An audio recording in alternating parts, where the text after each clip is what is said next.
My name is Stephanie. I am Latina, brown, and educated. I studied civil engineering, no minor, just a major in civil engineering. I am Christina and I am a Latina. I'm also an American and I am an innovator and a problem solver and curious. Hi, my name is Ale. I am a Latina and I am a scientist. I am Latina. My name is Leticia Marquez Magaña. I'm a mother. I'm a daughter. I'm a wife. I am a role model for a lot of people. My name is Alex Chavarria.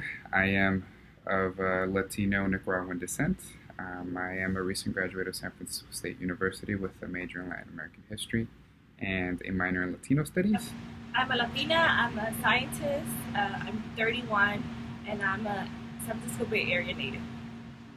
So I am a woman with indigenous roots that is interested in studying the biology of stress and resilience.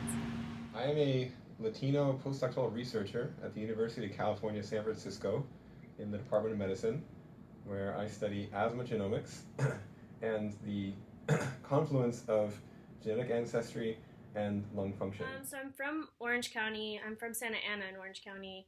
The high school I went to was primarily white for the most part, so because the high school that I was supposed to go to, my parents didn't want me to go there. So I felt pretty isolated at my high school and didn't really think about it or didn't really realize how racist people were being and little comments that they would say until I got to San Francisco and realized, wow, like, a lot of my friends would say, really rude comments and stuff like that, but I didn't realize that till I got here.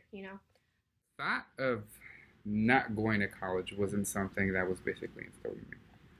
From a young age, education was always a center theme in my family. I missed 2 years of high school and I got straight F's. But, I think with teachers supporting me and giving me that safety net that I needed, I think I was able to keep on going and actually graduated from high school and then attend college. I felt like people were like, you shouldn't be here. And they would say, you're the affirmative action kid. You're not supposed to be here. You're taking somebody else's space. They would take it upon themselves to try to get me out because I was taking somebody else's space. So the way I dress and the way I talk and the way I look, it's all stereotypes. And teachers in college or professors in college seem to take that into account. Like I would get a good grade on something and they would react super crazy, but for other people it would just be normal. Or they would expect the worst from me and be surprised when I got a good grade. Just things like that. It's kind of, people don't expect much from you, but when you give it to them, it's kind of shocking to them. I was always, a high-performing student, and my parents were always talking about, go to school and do, all of these things and be, be better than us. But no one ever said that to me, but it was always go beyond and do what you need to do to be successful. So I always knew for me that was going to college because no one in my family had really gone to college before. The goals of my family were for me to finish high school because traditionally people in my community don't finish high school.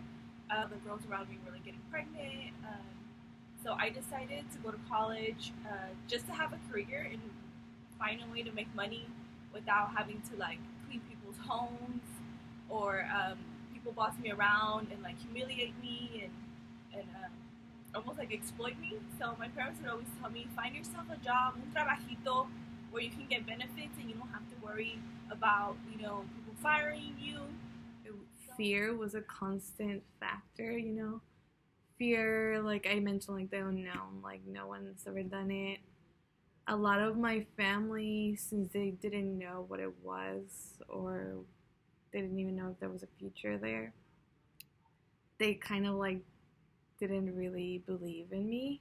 Not only it's hard for you to believe in yourself, you have other people around you that don't really know. I think being a Latina in education, you also see a lot of people, maybe white people, that are trying to help you.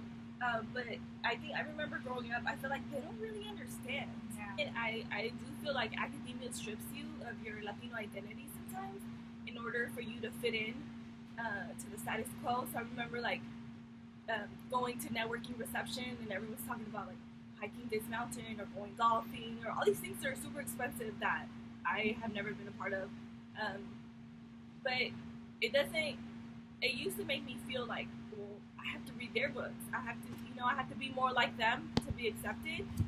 And I don't think that anymore. It was not easy. I thought about quitting a lot of times. Actually, there's one time that I really considered quitting, but I didn't.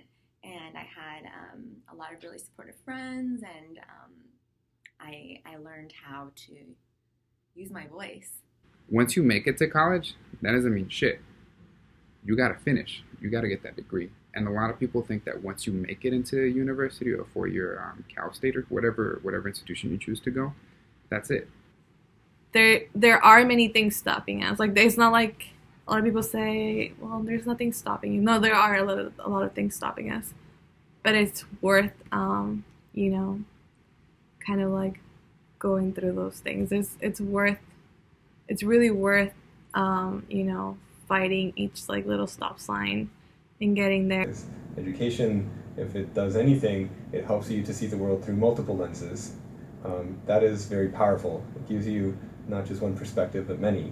Like, it doesn't matter if they have bad grades. It doesn't matter if they're not doing well in school right now, but you can always change that, you know? There's always an opportunity to do better, to get better, you know? And also, too, and know that you're not going to be able to do it by yourself, but so that's why you want to reach out to people. I have a lot of hope because we have the facultad. We have the ability to walk on all these different ways and to do it joyously.